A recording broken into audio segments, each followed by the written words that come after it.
Здравейте хора, в днешното клипче исках да поговорим на една тема. Тя точно тема е за изкуствените ногти. Казах на едно момиче, т.е. тя ме попита, но защо не съм ли малка за изкуствени ногти? Ами честно казано, никой не е малък да носи изкуствени ногти. Така, вярвате, не вярвате, това са детски ногти. Да. Това, което виждате на моите ръце, не са за по-големите момичета. Това са детски ногти. Защо детски? Защото другите, които са за по-големите хора, са по-дълги, по-широки. А това са детски ногти. Така, нека да преминем на въпроса защо не си ли малка и такива други. Не мисля, че съм малка за изкуствени ногти. Нито пък мисля, че някой трябва да ми казва дали да ги нося или не. Това не е някакъв хейт, просто казвам, защото щом родителите ми дават. Плюс това аз не ходя, не съм на училище. Имаме 4 дни почивка, както всички. Не е нужно всички да коментирате, примерно в този клип, че ви хейтя или нещо подобно. Не. Аз ви казвам всъщност какво мисля по въпроса за изкуствените ногти. Мисля, че всяко момиче може да започне когато иска да си слага изкуствени ногти. Аз съм на 12 години, станах този месец и мисля, че искам и аз да започна някакво ново начало. Аз съм момиче, не съм момче. Момиче, което е нормално да слага изкуствени ногти. Затова са детски изкуствени ногти, самозалепващи се. Ето. Само, че аз не ги нося самозалепващи, а слагам лепило след няколко дни. Да, те са от онзи ден. От петък, събота, днес е неделя, 3 дни ги нося. От петък до днес.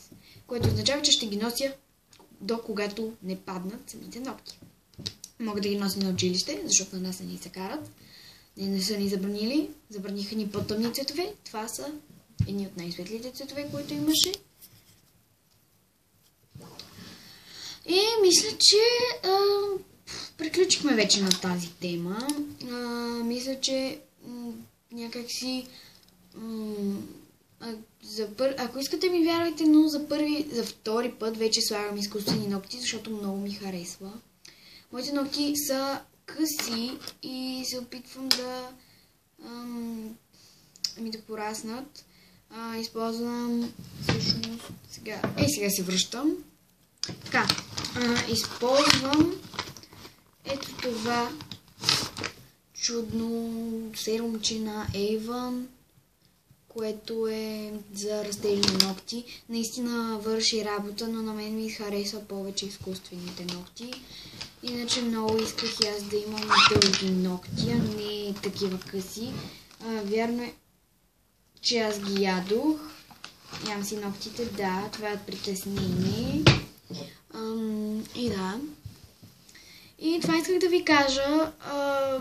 Не искам да хейтя никой, но просто не знам.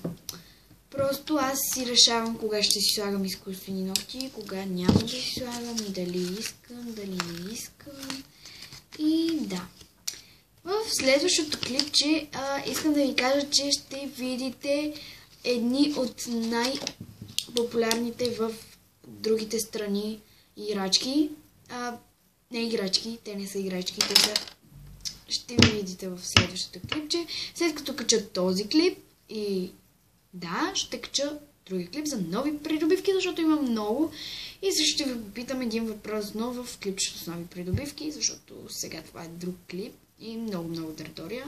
И добре хора, ще се видим в следващия клип. Чао!